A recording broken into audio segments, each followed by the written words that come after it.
So if I say the reason you are obese is it's your fault, they immediately will go, oh man, I'm terrible. Whereas my switcheroo in the mindset is it's your fault, so you can fix it. You're in the driver's, you can do anything it takes to fix it. But it's much easier to admit it's my metabolism, it's the media, or it's, the way I was brought up, my socioeconomic status, things that are outside your control, than to admit that you had all the control in the world and simply moderating your intake and exercising a little bit more was something you were unwilling to do. That sucks, because it's a simple equation that you weren't able to solve. Depending on how you look at that internal locus of control, it could be a superpower, or it could just absolutely degrade your self-image.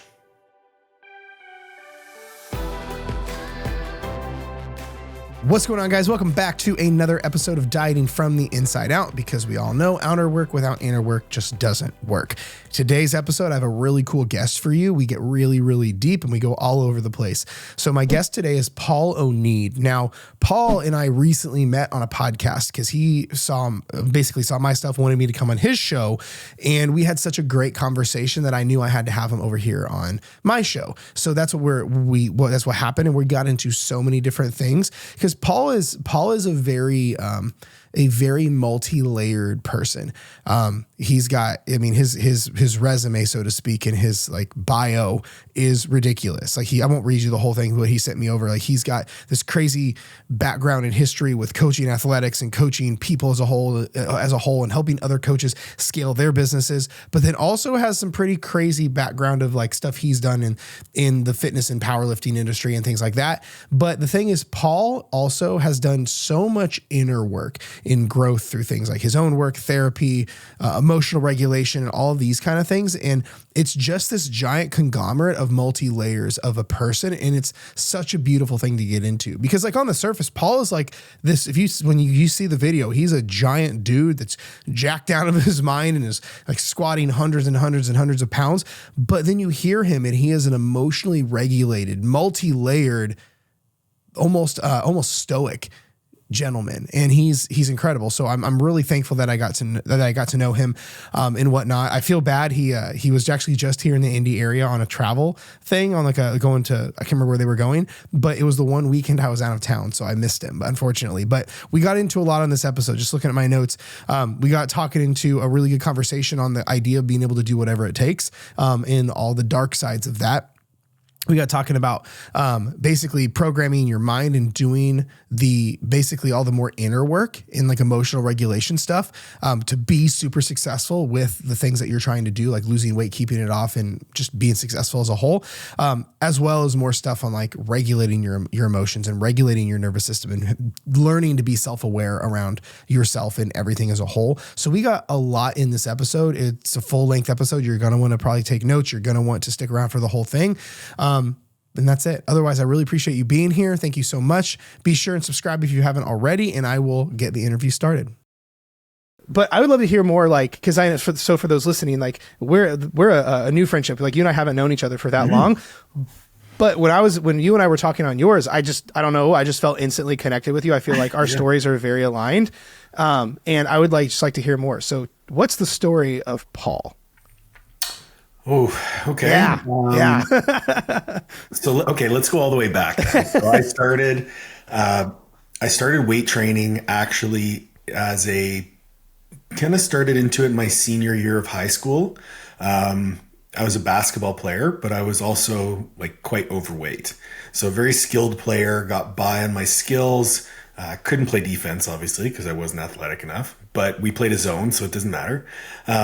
But I wanted to go play in university, and I actually got the opportunity to do that at our local university, University of Ottawa here in Canada. And I was just a red shirt. And that summer between high school and universities, when I started training, I ended up losing 60 pounds within 2 months.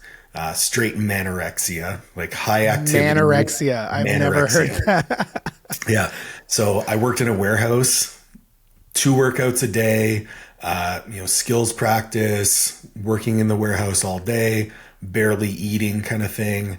I was the most athletic I'd ever been. I could dunk. I'm only 5'9.5" and I could dunk. But it got me really interested in how do I do this in a healthy way? And so I studied human kinetics in my undergrad. Decided basketball wasn't for me after my first year. All the while was continuing to train. Was always quite strong. And then I decided to play football after that. Was training for football. Got introduced to, Eric Cressy, Joe DeFranco, Zach Evanesh, that whole crowd. All the boys. T Nation, Elite FTS. And I had a knee surgery in my third year. And it was during the rehab process for that, which I fell in love with the science of training. And I decided I wanted to be a collegiate strength coach. So when I did an internship with Joe DeFranco as soon as I graduated for about a week. Stayed in New Jersey, worked with him for a week straight, and then looked up. I was like, who's the best college strength coach in the U.S.? And it was a gentleman named Ron McKeefery at the University of South Florida. At the time, they were ranked number 4 in the nation. Not so much anymore. I went down there for a summer. While I was there, I applied for my master's degree. So I was working in the weight room, did my master's in exercise science, and actually ended up leaving my degree early because I got a full-time job at Robert Morris University in Pittsburgh. Was an assistant strength coach there, did a master's degree in sports management, moved back to Tampa when I completed, was an assistant strength coach at the University of Tampa while I completed my exercise science master's at South Florida. So I have 2 master's degrees. Got a head strength and conditioning job up here in Canada at Queen's University. And went through that whole process for about a year. Very different situation. No funding, bad environment from an administrative perspective. Ended up burning out and leaving coaching entirely. Was working in the private sector as a disability rehab specialist, coordinating treatment plans for individuals trying to go back to work, which is a stark contrast. I mean, you go from, can I swear on the podcast? Fuck yeah, bro. Okay, bro, I said cunt as soon as we started. Yeah, sure. So I went from, motherfucking kids in a weight room to trying to convince, Sally that it was okay to go outside. It wasn't going to hurt her to go outside because she's agoraphobic. And it kind of taught me a lot about communication. And all this while I had gotten into powerlifting and was competing at a very high level. At one point in, I believe, 2016, I was ranked in the top 10 all time in 2 different weight classes. We can talk lifts if you want, but anyway.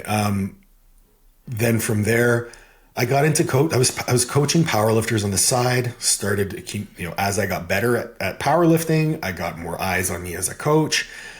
Coaching, and ended up at a point where 6 years into my private sector gig, I was holding 50 clients, doing some training, doing some nutrition, and I was making twice as much money as I was in my day job online. I decided to quit and have just been scaling my business ever since. So it was really, a stepwise journey. And when I was thinking about that this morning when I was driving home from the gym, I was like, I know Jared's going to ask me about my journey, quote unquote. And it's just funny how it's what I was doing and what I'm doing now. Such a stark contrast, but also a lot of similarities as well. Yeah, totally.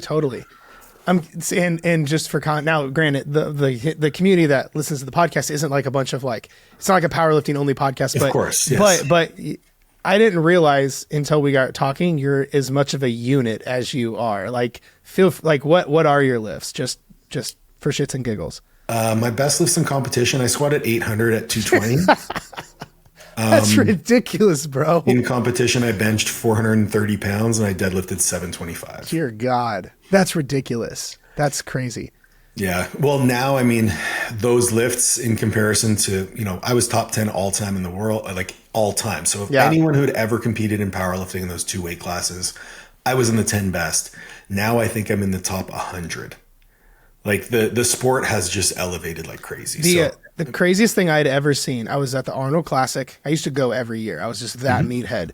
I'd come back with 5 backpacks full of supplement samples. But the craziest thing I'd ever seen, because I also like the gym I used to go to hosted the Giants live. So they would, cool. Yeah, they hosted. I don't know how they did it, but it's a huge strongman community. I was one of my buddies that's a trainer there is top 40 strongmen in the world. Cool. Yeah. So a lot of cool stuff, see Brian Shaw and shit like that. So, but So even through all that, the craziest thing I ever saw was at the Arnold Classic, and I was at the Animal Cage, if you know the animal supplements. Yeah.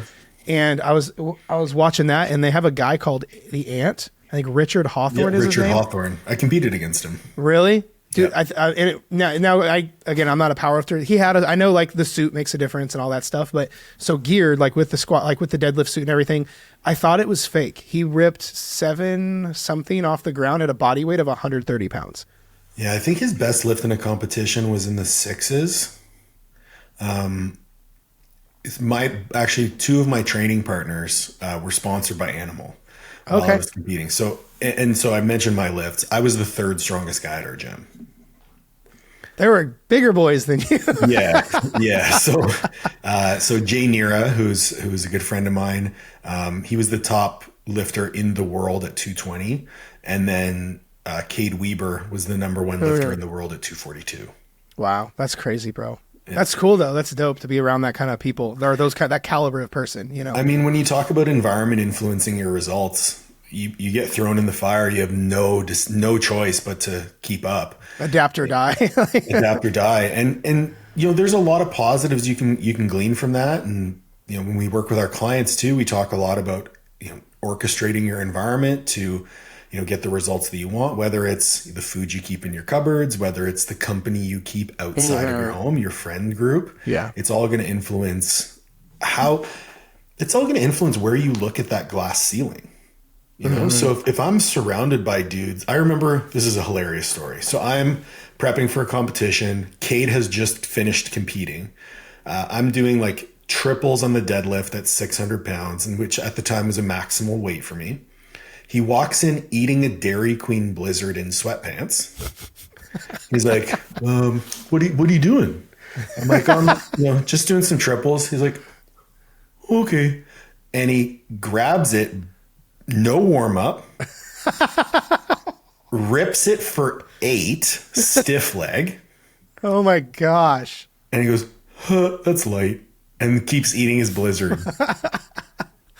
No warm up, that's hilarious. Nothing. It was so emasculating. It's like, I think with anything there, it's like there's levels, and then there's levels that are so on another level that you're like, I didn't even know that was a level. So actually I have a buddy right now, it's not even related to any of this, but on the subject of there's levels. So I have a buddy who is, who's in the coaching and software space. He just went on his client took him to New York on his private jet, brought a helicopter, like that kind of vibe. Nice. And he sent a picture. He sent a picture of them together. And I saw, like, I'm a big watch guy, and I saw he had a Richard Mille on his wrist. The client did.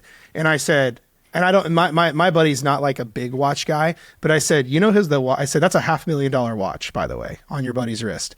And he goes, he has 10. And I'm like, and like they went shopping, and the client bought my buddy, like they went to, I can't remember the name. This shows like there's levels that I've never heard of this shop, and like every t-shirt's $1,000. Like that kind of vibe. Like we're making Gucci look like chump change. Like and Louis t-shirts are free. Right. But he's a really big business guy, like way bigger than I am. I'm a business dude. He's a even bigger business guy than I am. And then his client took him like on this huge thing. And all I say is, dude, there's just levels, isn't there? And he goes, dude, there's levels that like, he's like, I can't even, my buddy just sold his company. They were doing like 10 million in sales. So my guy's no like poor person. Like gets the game of business. And then like the client just did all this for him. And it's just like, there's so many, like whatever we think we know about something, there's just like levels to levels to levels. Okay. Let me ask you a question. Okay. I'm gonna be the interviewer here. Okay. Knowing what it takes to get to that level of success, do you actually want that? So I have 2 thoughts. Number one, I would almost argue that because I'm not there, I don't know what it takes. Okay. So I think, because if someone knew, they would do in most cases. Sure. Or like imagine this. I have never deadlifted over, let's say 405, for example. Mm-hmm. Like when I was in my, I had this aspiration. I wanted to at least deadlift 500, got in the 4s and got a back injury. Then I quit giving a shit. So about powerlifting. But if I said, hey, I could teach you how to deadlift 800, would you believe me? I said, I know how to deadlift 800 pounds, but I'd never done it. Would you believe that I knew how to do it? No. So I'm more so relating to, I'll relate it to, very recent experience of mine being surrounded by a number of very highly successful individuals, people who I would initially think like, oh, I want to get to that level. They were all exhausted. Yeah. None of them prioritized weight training anymore, and none of them looked the part. I see where you're going. Yeah, yeah. And so for me, when I look at that, I'm like, I want to get to that level of success, but there's certain things that I'm not willing to negotiate on. Yeah. And if that means that I don't get to that level of success, well, I'm still not going to be a poor person. Right. But I'm also going to look the part, act the part, behave the part. Sure. You know what I mean? Yeah, yeah. I mean, I think for me, like, do I want that? Like, of course, but it's one of those things where there's a level where I don't think people should be willing to do whatever it takes. I hate the whatever it takes mentality. Me too. Hate that. Like I'll be on the phone with someone, even like to apply it to coaching. They'll be like, I'm willing to do whatever it takes. And I go, that's maybe your problem. And so you're willing to do unsustainable things. You're willing to have an eating disorder. You're willing to, not have any time with your family, which means you'll eventually break because you're not, I said, I don't think you should be willing to do whatever it takes. Imagine this. If I said, I'm willing to do whatever it takes in business to be a billionaire, but that means I'm willing to lie, cheat, and steal. Sorry, that negates that. I have a moral compass that doesn't allow that to happen. So I think there is a level of like where you're at. You're like, I love that, but I'm not willing to negotiate these core values. So it's an imbalance between your values and then what is perceived to be required to get to that level. And maybe I'm naive. I think I can get to whatever level I want to get while keeping my values intact. Mm-hmm. It might take me a little bit longer, and I might have to forge a trail that no one has forged before, but I can certainly do it. Sure. I love that. And, I think that has I love how you put that. When you said, I believe there is a way to reach the goals you want without having to sacrifice your values. I think that like screams good coaching in general.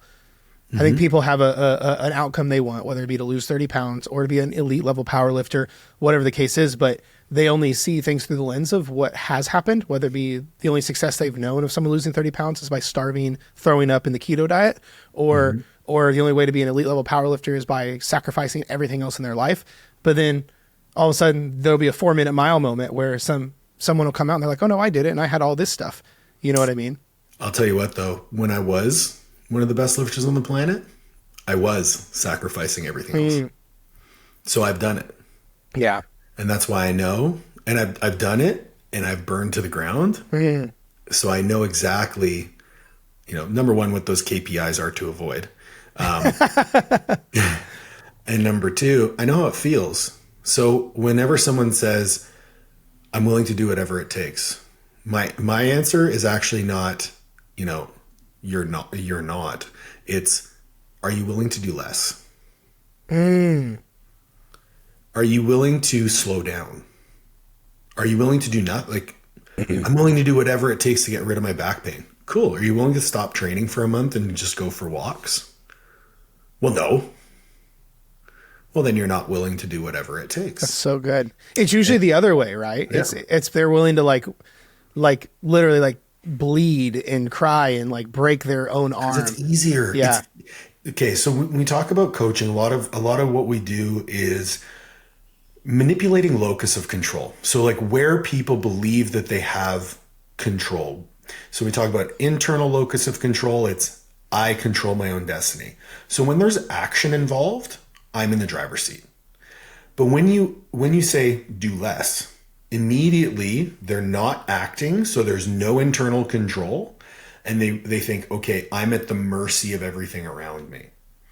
And locus of control is something that I've been kind of diving into and fascinated by, because it can be a double-edged sword.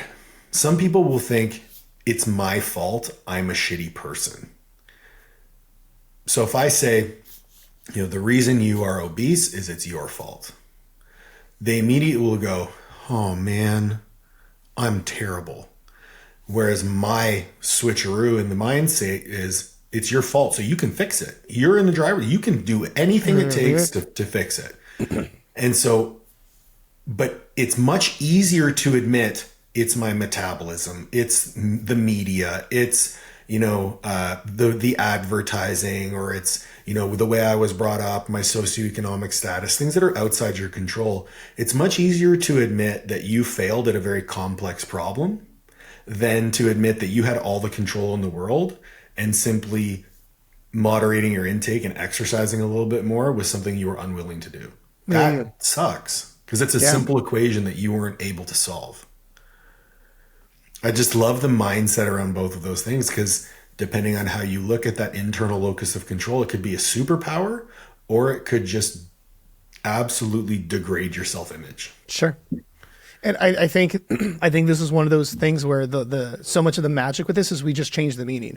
I think you can make anything a living hell if we just change the meaning of it. But it's why, like, the concept, this took me a long time to agree with and believe, that there's no bad emotions. All emotions they just are.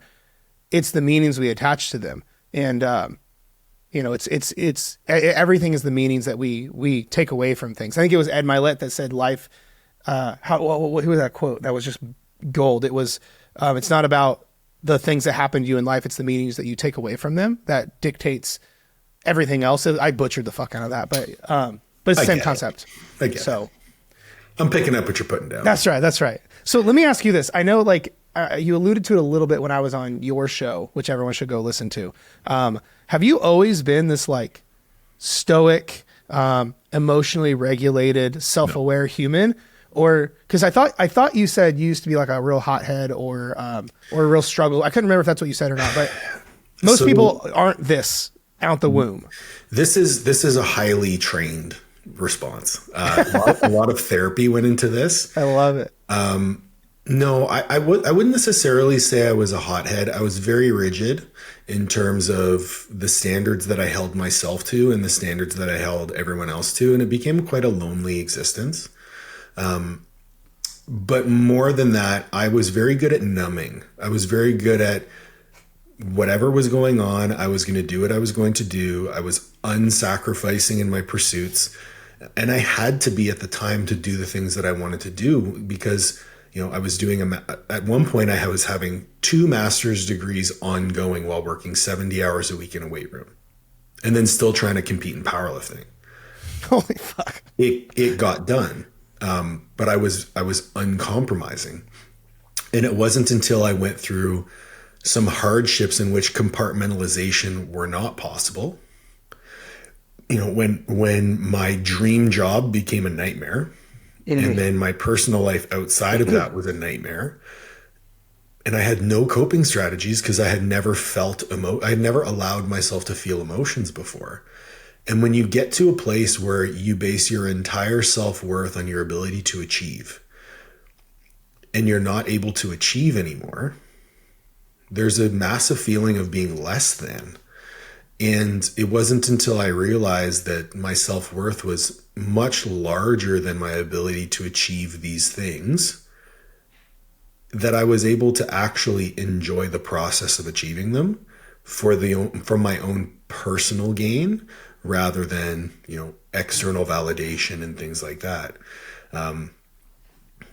If you want to simplify it, I did have to learn to love myself for sure. And, we could dive into childhood and things like that. I had a phenomenal upbringing. My parents are amazing. They're terrific people, both very driven in their own ways, but both very different. They were together my whole life. Only within the last, I think, 6 or 7 years they separated. But there wasn't any trauma involved per se. But we as children have no idea how to emotionally regulate, because that needs to be taught to us. I just had to teach it to myself a little bit later on. Yeah. I also find that the idea that emotions are not good or bad, they just are, that's a really freeing thing. Mm-hmm. The issue is that because a lot of people aren't like this, I get, especially in like normal everyday conversations, people usually think I hate them. until they get to know me. Sure. But it's mostly because I'm just observing, and I never get too high. I never get too low. And I just find it much easier to live my life like this. But in saying that, now that I know how to feel my emotions, it might not look like it, but I feel my emotions so much more deeply. My life is so much more fulfilling. It's so much more beautiful. And I'm so much more grateful for everything that I have going on because I did it for me. That's so good. Yeah, that's so good. My wife will make fun of me a lot about it because I cry all the time. That's awesome. I love, dude. There's a running joke like I'm sensitive about it because like I still ever since I went to therapy, like it takes nothing to make me emotional. Literally, ever since I got in therapy, I'm like, bro, I see one clip of America's Got Talent, and I'm just like, you know what I'm saying? Like it takes nothing for me to start to get in my feels. But like for me, I hate it because I still have the hardest time getting emotional in front of other people. Like I still like, I think it's a childhood thing. Like my dad was that, like, we don't like, I think I saw my dad cry like once in my entire life. I've never seen my dad. I actually saw my dad cry once when our family dog died, but I've never seen him cry other than that. We lost our little sister. We found her at like at a theme park when she was like 3. She like wandered off, and that was the only time it was right after we found her. And I saw my dad get emotional, for like 2 seconds. But now, like, cause I talk about this stuff now, like I get emotional on my podcast all the time. Like I had a podcast interview with one of my heroes, and I was just trying to explain how much his work meant to me. And I fucking like lost it. I'm just like, you motherfucker. Like, that's awesome though, man. You know? Like, yeah. To feel that level of emotion, like that's what life is about. That level of happiness. If you're not in tune with yourself to the point, like you have a full understanding of your values and you align yourself in your thoughts, feelings, and actions, and then you see all of that come to fruition, fuck, that feels good. I feel like you're coaching me right now. This is incredible. I literally feel like you're coaching me right now. This is great. That's right. Good. Yeah. Well, go ahead. What were you going to say? No, it's just like, I mean, that was a bit of an esoteric response to a bit of a pointed question. So, you know, emotional regulation for me is something that was learned over time. And if I could give anyone any advice, if they are struggling with this, whether it be imposter syndrome is a big one that I run into with a lot of my clients and a lot of my mentees, or negative self-talk. It comes down to our inability to identify success and to internalize what success means. Happiness is a journey, okay? People think I am happy. The only reason you feel happiness is because you've identified that you are trending towards the ideal that you've set for yourself. Have you heard of the myth of Sisyphus? Okay. So Sisyphus, I'm going to butcher this, but Sisyphus was punished by the gods to push a rock up a hill for eternity. And anytime the rock reached the top of the hill, it would roll down. And there was an author, a philosopher named Camus. His last name is Camus. And his line was, we have to imagine that Sisyphus was smiling because he had a task, the task to push the rock up the hill. And when you look at happiness and the journey through life through the lens of, I am pushing this rock towards this ideal, eventually you will reach that ideal. But guess what happens? That ideal gets bigger. That glass ceiling raises, and then you get to continue to push that rock up a hill. If you view that the pushing of the rock up a hill to have purpose for you, you will be happy. That's good. I love that. Again, it goes back to that. All you did was change the meaning. That's all you did. You changed the meaning simply. That's so good. You know, one thing you mentioned when you were explaining things a couple minutes ago, I wrote it down because I wanted to go back to it. When you said that you had to learn to love yourself for you, I would love to hear from a tactical side, how someone listening who does not love themselves to learn to love themselves. Because I hear, because I don't think this is going to be your answer, but I hear a lot of bullshit around this. Like, it's all like, well, give yourself more bubble baths, or just scream these positive affirmations and you'll eventually believe it. But like, you've had to go through a lot of things, because like your story of emotional suppressing and things like that, and your whole identity being tied up in achievement, to a T was me. Literally to a fucking T. And so I resonate with that a lot. But how would someone, they're like, I hate myself, how do I learn to love myself? What would you say to that? So I'm very big on objectivity. I think whenever we have these subjective measures that we're looking at, it opens up to way too much interpretation and way too much. Like, if you look at your, let's say, your emotional compass, it's going to act as like a filter over everything you see. So if you are in this negative mind state where everything you see is negative, and you're looking at something with this filter over your eyes, it's going to be negative. Taking the time to actually identify what you would determine as the version of yourself that you would love. And people will attach things like, I want a 6-pack, or I want to lose 20 pounds, or I want to squat 800 pounds, which was me. I said, if I squat there's a funny story behind the 800-pound squat, but I said, when I squat 800 pounds, I'm going to be happy. I stood up 800 pounds and I said, I want 850. I still wasn't happy. And so objectively looking at what's the version of yourself, not your outward image, that person that you are. That takes a lot of work and a lot of time spent in reflection.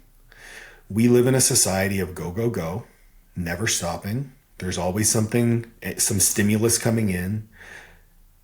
Pulling away from that, putting your phone down, stepping away from your partner and your children for 10 minutes a day. Spend time journaling, spend time asking yourself questions. If it means that you have to pay $200 an hour to go talk to somebody to figure this out, pay the $200. That's what I had to do.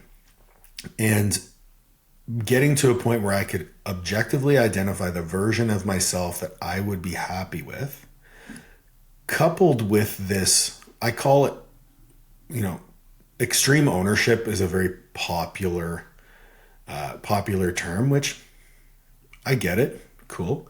I consider it just like, if I know where I'm going or where I want to go, the steps are very clear. So it's just like a violent execution of whatever steps I have to do. And as soon as you start taking those steps, you'll start feeling better about yourself. So you take that person who, I hate myself, then every workout's going to be a punishment. Yeah. Every dietary restriction, it's going to be something that they hate.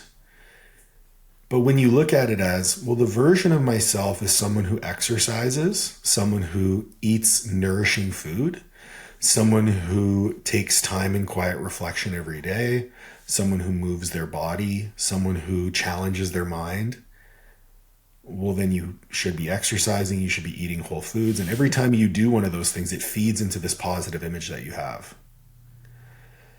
So this whole mental reframing removes that filter because it becomes objective. And for me, knowing my personality and that I love black and white, but the world exists in gray. And when we accept that and we remove the right and wrong and realize that if perception is reality, whose perception is it? It's mine. Right. Again, self-control, self-ownership, internal locus of control. I can change the world that I live in. I have a tattoo of Atlas on my shoulder because he holds up the world. I hold up my world. My world is what I create. And that's essentially where, and like, I'm not going to sit here and say, I am the Dalai Lama. I am some enlightened individual. I still have bad days. I still look at my wife some days and let her know, I'm not good today. Yeah.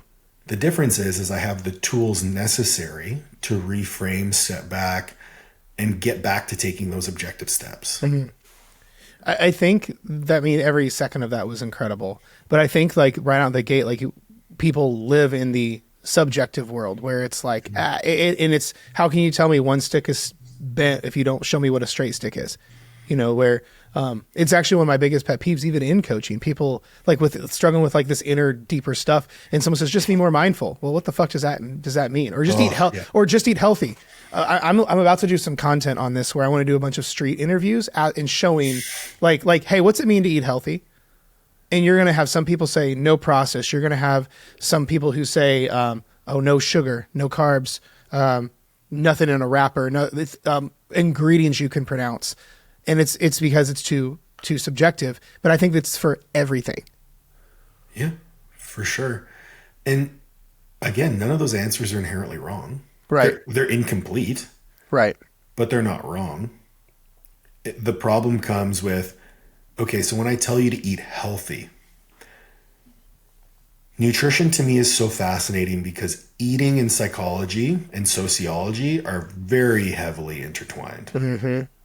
So when I say eat healthy, I come from, my dad is Lebanese. He came over as a refugee from Lebanon, and my grandparents live here. So we go over and eat, they call it meza, where they make like small dishes and just tons of them, and big family meal. There's tons of oils in there. It's all home cooked, but there's some stuff that's deep fried. And you would say, oh, that's not healthy. And I would say, well, is having a positive social relationship with your family healthy? Mm-hmm. Is sitting down at a communal meal healthy? Is engaging in conversations and learning about the past and your culture, is that healthy? And they'd be like, yeah. Like, okay, so there's food involved in that. That could be healthy. When you think about, I've been taking a step further, like Super Bowl Sunday. That could be healthy. It's so healthy. You know? Nachos, mac and cheese, whatever. It's like you wouldn't inherently think those foods are healthy, but engaging in that fellowship can be. There's a philosophy in Europe. I was introduced to this. One of my good friends is a professional basketball player, actor, medical doctor, like very, very cool guy. All the things. And his mom will periodically smoke cigarettes. And I'll make fun of her. And she's like, listen, if I smoke a cigarette, but I'm really happy, does one negate the other? Mm. And you could and that's a very stark example because we know cigarettes are horrible for you. Sure. But the mind controls everything. So when we talk about like this subjectivity, it's the gray area is life. Mm-hmm. So when I think about healthy, my definition of healthy is a much more holistic view than most other people. And this is where the opportunity to teach balance and teach,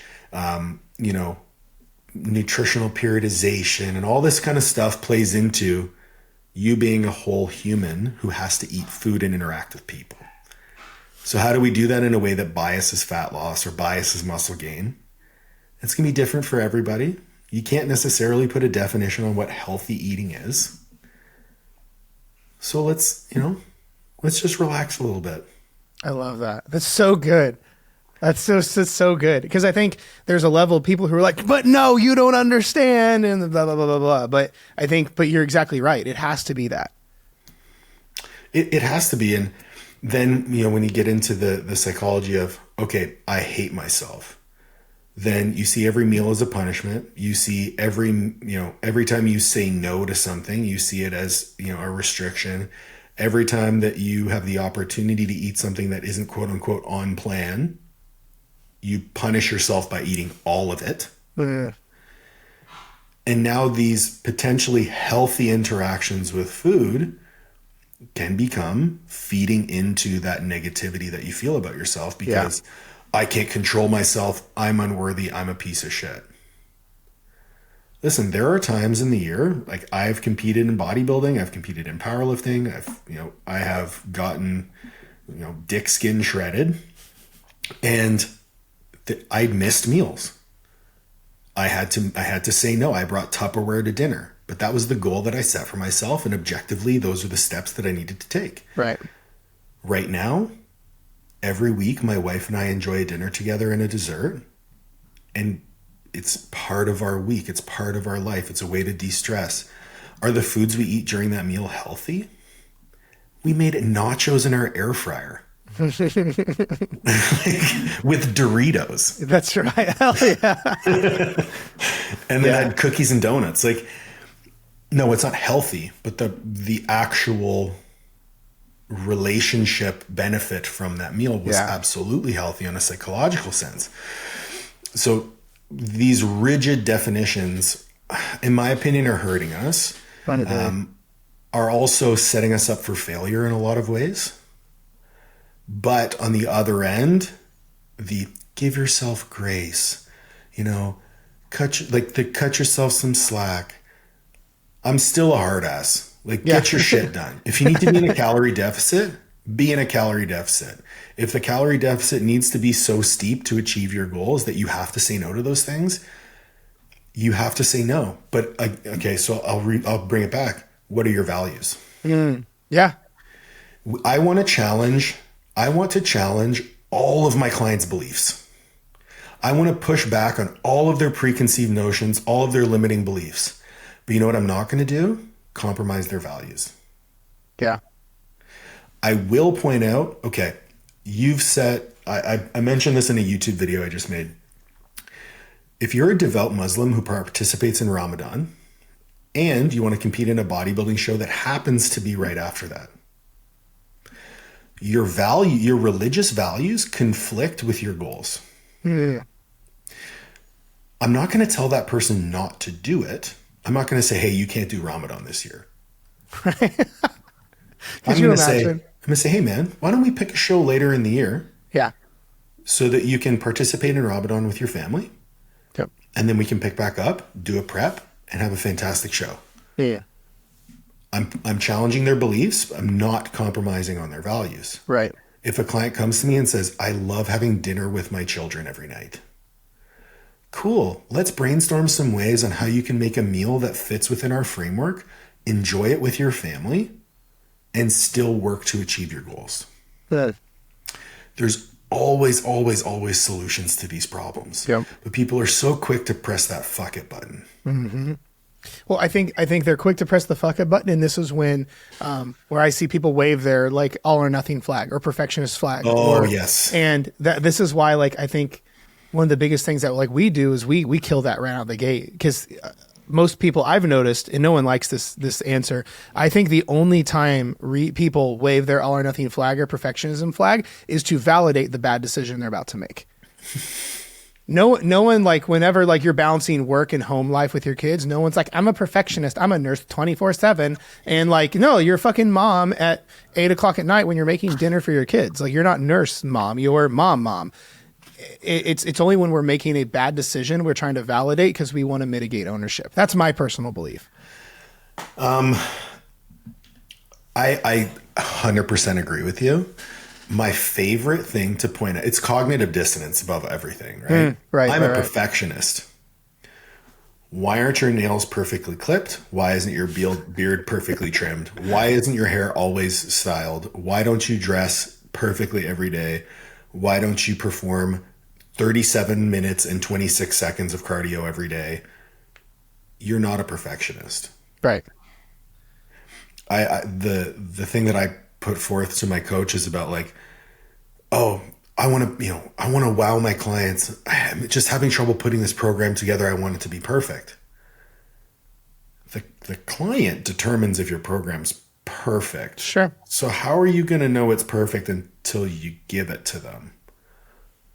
Oh, same sense. Yeah. Okay, so let's reframe it in terms of the client, right? The client wants to be perfect.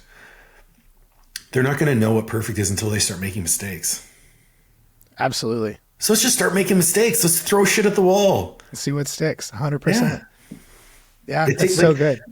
Perfectionism, like you said, is just an excuse to avoid making mistakes. But avoiding making mistakes, there is no such thing as a mistake, because whatever it is, you're going to learn from it. Mm-hmm. and you're going to figure out a different strategy to use moving forward.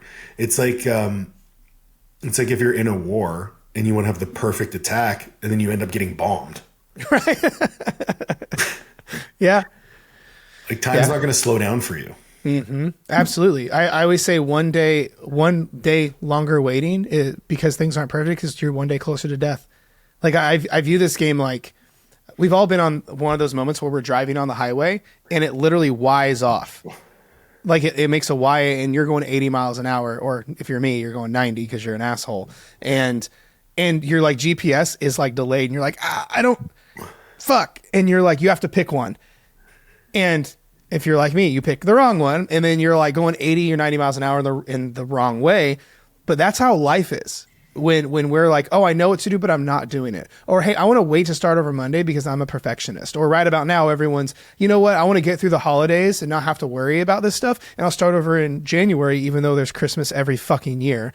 It's literally 80 miles an hour, the wrong direction, because that's one period of time, one day, one quarter, one whatever, closer to death. So, yeah, it might sound a bit morose, but I think about death a lot. And me too. I love it. I just think in terms of perspective, it is the perfect way to maintain a healthy perspective on life in that, again, time waits for no man. We are never going to be further away from death than we are right now. It's always going to come. I have a tattoo on my arm and my hand. So on my hand, I have a clock. And it's pointed at 12:48 p.m. the minute I was born. And then there's some smoke coming up to a skull, because from birth to death, all I have is right now. I could literally walk outside my house and die. So am I going to live this life in a way that doesn't align with me? Absolutely not. On the other side of my arm, on the other side of that sleeve, I have a lighthouse. Because I think that in our life, we have these lighthouses that we need to look to keep us from crashing. And so all that put together is that lighthouse is what keeps me in alignment. Yeah. My thoughts, my feelings, my actions, that's going to be in alignment. And as long as I act according to the direction of that lighthouse, from birth to death, I should be grateful for every moment because I'm living the life that I want to live. That's so good. I have a tattoo of a pocket watch on my bicep, and right near it is a skull. Flex it. That's right. Whenever you show it, you got to just be like, oh. That's right. Well, my thing with the clock is there's a concept that's helped me with something I've struggled with the most. I have the best handle on it I've ever had, but it's still always a thing. So my clock is pointed to 12:01 because for me, that's when midnight is when the day is now the next day. So mine is 12:01 because I've always, trying to... trying to get the most out of every day and things like that. All right, 12:01, it's the new day. Well, mine is this concept I call the dichotomy of time. And it's, you have plenty, but you're running out. And that is that's the state that I try to be in, because the hardest thing for me is being where my feet are. Being present is one of the most difficult things I can do, but it's the most important. It has the most ROI. It's all that matters. For me, I have this, especially getting into the entrepreneurial world at a younger age, from the age of 23 to like 28, no idea. Literally, it's like there's a block of time because I was so obsessed with crushing an achievement. I was not present. I was not grateful. It's also why I have matching tattoos on both wrists, says ambition and equanimity, because there's a world I think where both exist. Equanimity is like my word. But I feel like if we had to put both of ambition and equanimity on a Venn diagram, the magic is in the middle. Whereas like you can be in pursuit, but also like we have to be equanimous as well. But the whole clock thing for me is I have plenty, but I'm running out. Where's the balance of I have plenty of time, I need to be present and grateful, but also a little sense of urgency where like, hey, I'm one day closer to death. I'm time waits for no man, because I feel like anything good has a dichotomy. For me, it's the dichotomy of ambition and equanimity. For me, it's the dichotomy of you have plenty, but you're running out. So for me, that's kind of like where my reminders are at with my current set of stuff. What are some things that you look to refocus yourself when you're feeling that you're not present? Breath work is a big one.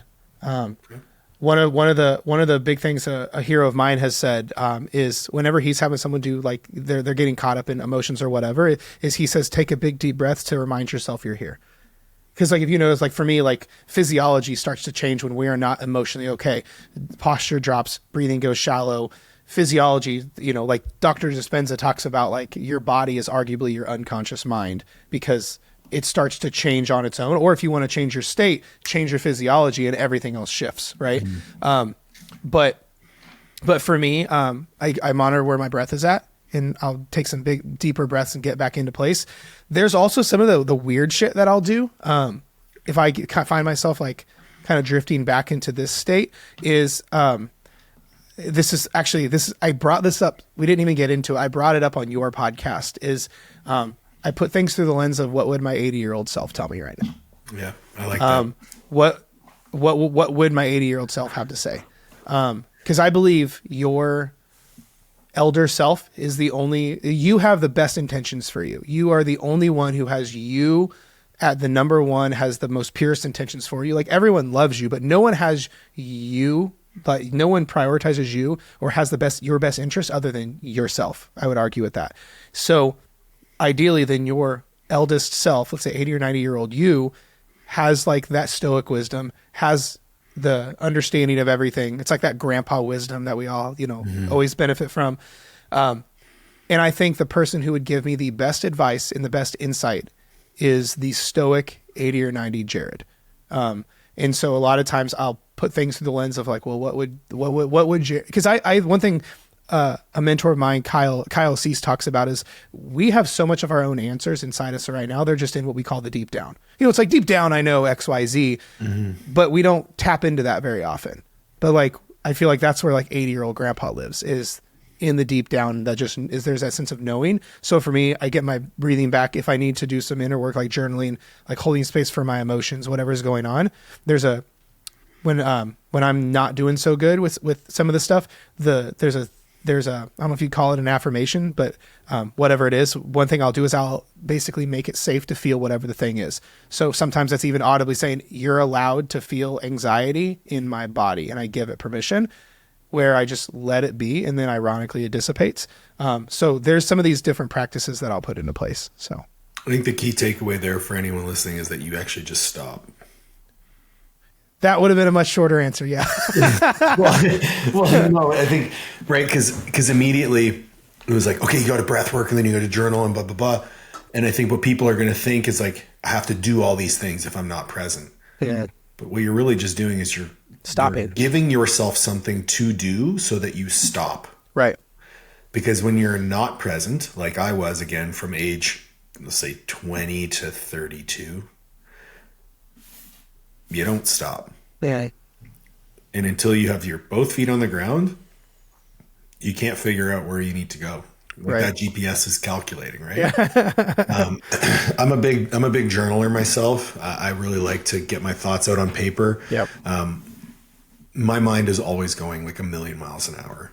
Some people, I think now the rage say, I have ADHD.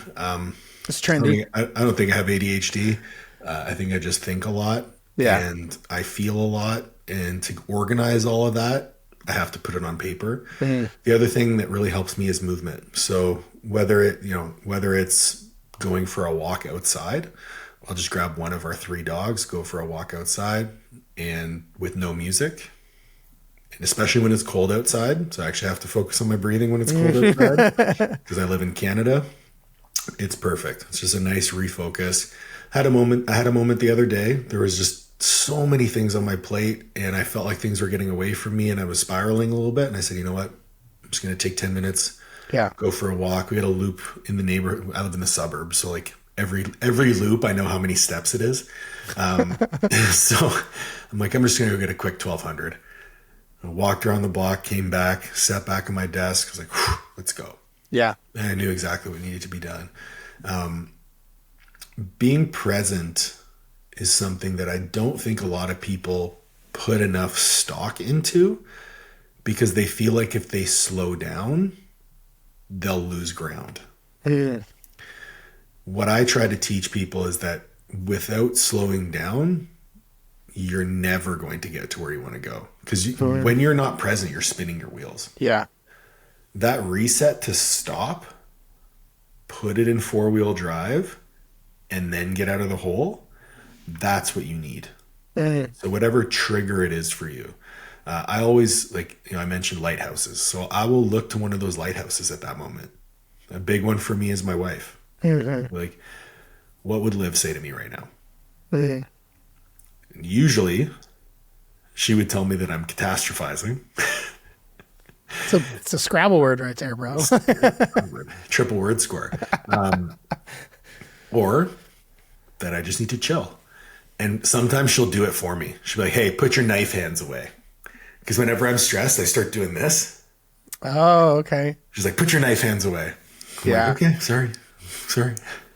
One of my lighthouses is my wife as well. She can see shit from a mile away, right? My wife has also been with me since we were 13 and 15. Like, I'm talking about. Holy shit. Yeah, bro. Like, we make it even crazier. First girlfriend. Good for you, Yeah, man. I love that. It's incredible, dude. She's the best. Actually, she's one of the. Talking about her is one of the things that will get me like that. It's actually when I was speaking at time of filming this, my biggest speaking gig to date. It was at Jason Phillips' event, Coaching Con. It was like 750 people, and he had me give a short bio, and I got talking about my stuff a little bit, and I saw in the back this.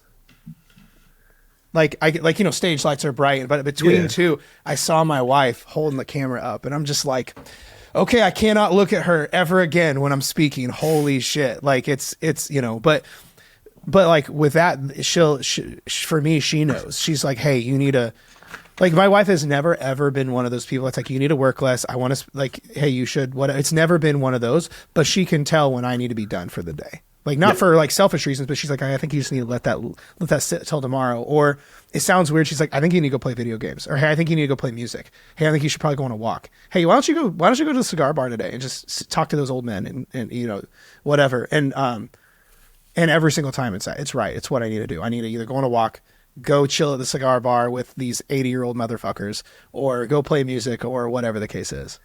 So this is something where people will say, you can't rely on your partner to do X, Y, and Z. That's codependent, whatever.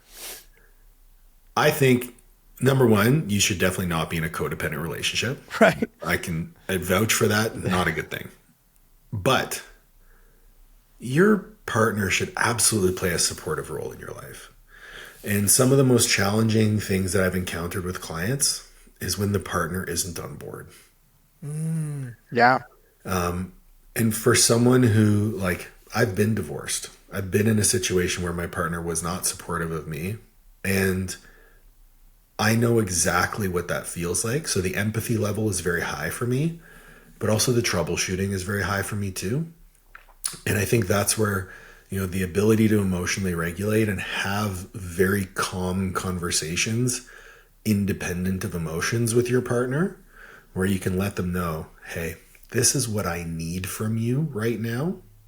This is how the way you're acting is making me feel. I feel as though I have to choose between you and me, and that's not fair. Having those unemotional conversations with your partner where you can speak to each other without getting defensive or assigning blame, probably the most valuable skill that you can learn as someone who, whether you're someone who just wants to lose 10 pounds, someone who wants to completely transform their life, someone who wants to build a business. Yeah. Again, it comes down to orchestrating your environment. Sometimes you have to teach people, but you also need to be open to learning as well. Like you said, while your wife has never asked you to step away from work or work less or spend more time with me, I guarantee you that you have put things in place so that never becomes a conversation. Yeah. Right? Yeah, totally. I know, for example, like, I have a hard stop at 8:30 every night. Yes. Because that's our time. And I prioritize that above anything else. And you know what? It makes me way more efficient during the day so that I can get my shit done by 8:30 at night, which sounds hilarious, right? My workday ends at 8:30 at night. Right. And it also starts at 5 a.m. So God, no. Bro, I would rather stay up till 5 a.m. than get up at 5 a.m. Like, literally. Really? Oh, yeah, dude. 100%. I've never been that.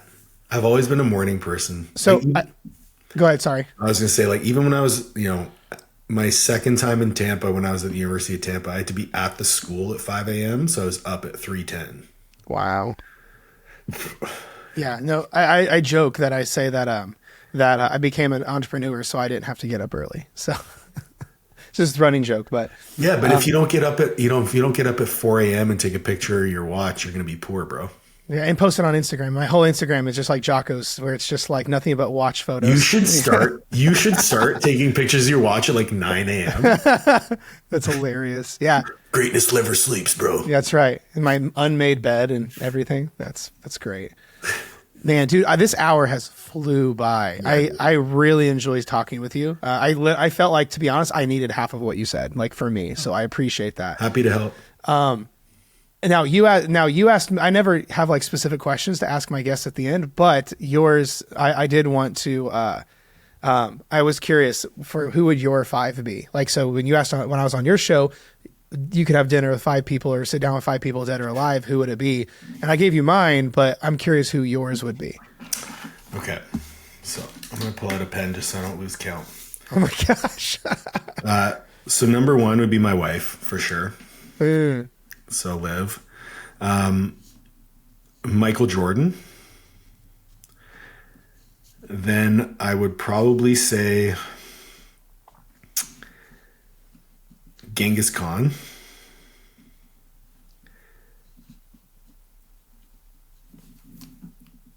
Maybe Marcus Aurelius. There you go.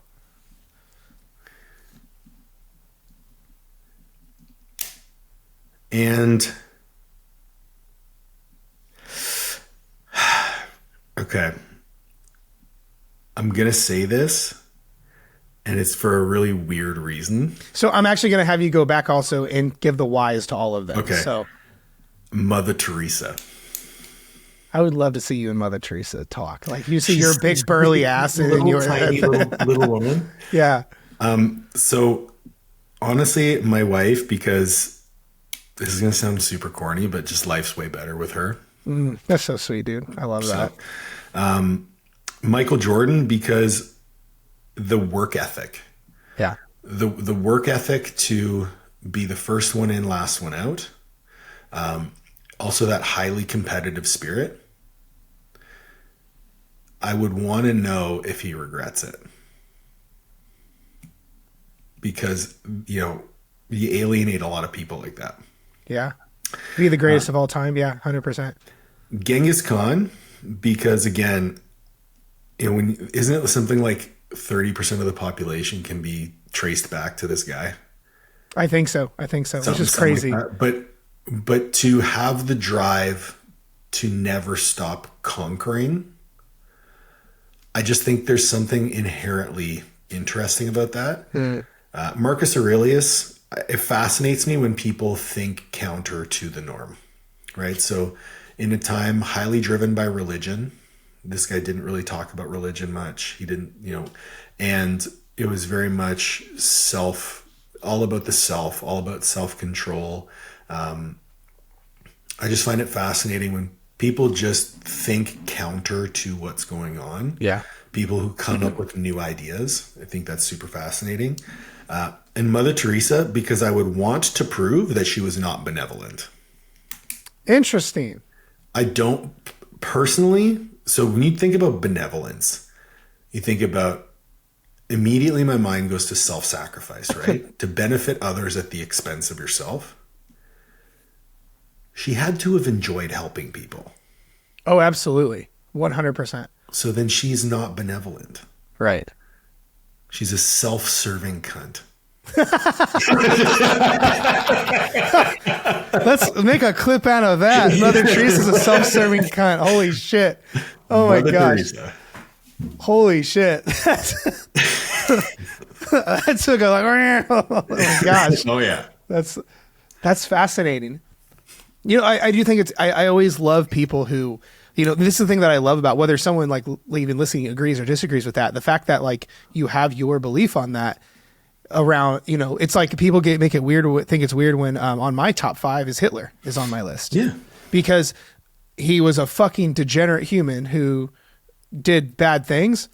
He still influenced so many people and had a level of leadership that that made some crazy shit happen. Now he used it for bad powers, but like people get offended. Like if I do a Q&A on Instagram, then they get all butthurt because I'd love to talk to Hitler. Like, yeah, let's put like, you fucked up. You're a piece of shit. We're going to put that over here because I want to talk about this though,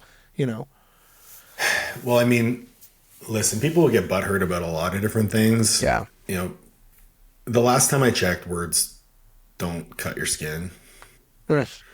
And I'm of the belief that the more I can be proven wrong, the more opportunities I have to learn. Yeah. I look to identify confirmation bias anywhere that I go.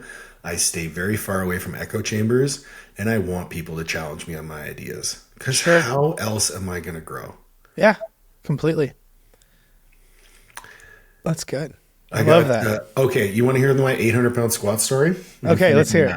Let's hear it. So I was sitting in my second year physical education class. It was basically like a how to teach gym class.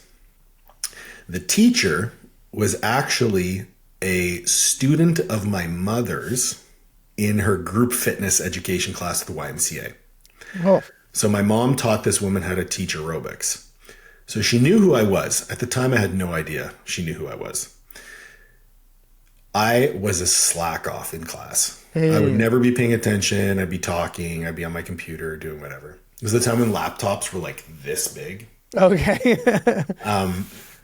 And so I wasn't paying attention, and we're talking about goal setting. And she's like, Paul. I was like, what? She's like, what do you want to achieve? I'm like, I'm going to squat 800 pounds. And everyone started laughing. And she's like, you're going to squat 800 pounds. I said, yep, I'm going to squat 800 pounds. And so when I did it, I messaged her on Facebook Messenger. And I was like, hey, just to let you know I squatted 800 pounds, here's the video. And she actually remembered that. Wow. Yeah. So was this because that's what you wanted to do, or did you just say I'm going to shove it up her ass? I just picked it out of my ass. I was like, I'm going to squat 800 pounds. So was your drive to squat 800 pounds though, because you actually did it? Was it because just to prove this woman that you could do it? No. Okay. At the time, that 800 pounds, to put that into perspective, that 800 pound squat was like 70 pounds, 80 pounds above the all-time world record. Okay. Yeah. Okay. Interesting. That's cool. That's hilarious. Just to shove it up your mom's. Up yours. Yeah. Up your mom's friend's ass. That's hilarious. Yeah. That's so good, dude. Man, I've enjoyed this conversation so much. Where can people find you? So you can find me on Instagram at Paul Oneid. You can find my coaching company, Master Athletic Performance, at www.masterathletic.com. For continuing education, you can find me at www.coachescorneru.com. We're going to be launching a new online coaching certification. So the Essentials of Online Coaching is going to be launching within the next month, which I'm very excited for. It'll be accredited for CEUs through NASM and the NSCA. So if you need those, hit us up. Hell yeah, dude. That's awesome, man. Man, appreciate it. This has been so good, bro. I appreciate it. I appreciate you too, man. Thanks for having me on. Awesome, man. We'll talk soon. And we are back. Thank you so much once again for tuning in to today's episode of Dieting from the Inside Out. And I really appreciate you being here. If you got a lot of value, I know if you got a lot of value out of this, you'll want to share the show. Be sure and reach out to Paul, say what's up, say, yo, I heard you on Jared's show. It was great. Do whatever you can. Just reach out to him. If you have not yet left a review for the show, it would mean a ton to me. If you give the show a 5-star rating and a review and like spread the word and tell your friends, put on your story, all that kind of thing, it's what's going to help get this show and this material to more people. Because if you resonate with this and this helps you, you need to help spread the word to others. I do this show completely for free. I put a lot of time, energy, money, and resources into this, bringing on some of the best guests. And all I ask in return is to share the show. If an episode resonates, boom, share it. If an episode doesn't resonate, don't. I don't, I'm sure there's episodes that you may not love, things like that. So don't share those. But if you get a lot of value from an episode, be like, bang, that was my thing, then I want you to share it if you could. It'd mean a lot to me. Otherwise, before you go, there's a lot of stuff in the description for you. I have my free course down there, like the fat loss checklist. If you're not quite sure where to go or where to get started, I have a special link if you do want to apply for coaching because you came straight from the podcast. You're a special kind of person. So you go straight to the front of the line and just get right on the calendar. If you have not yet joined my Facebook group, you'll want to do that because you shouldn't be doing this alone. And it really sucks to do this by your own and feel all kind of, just by yourself, because this game is hard. It's going to take a long time and it takes a village. So I have a free spot in a Facebook group called Fat Loss Simplified, where it will be nothing but a few thousand other people who are in the same boat as you. And we're all moving forward, but I teach in that group. If you like this content, you'll love the content there. You'll love the content there. I don't know why I keep getting tongue tied today. Otherwise, that's it for today's show. I appreciate the fuck out of you. Let me know if you need anything and I'll talk to you next week.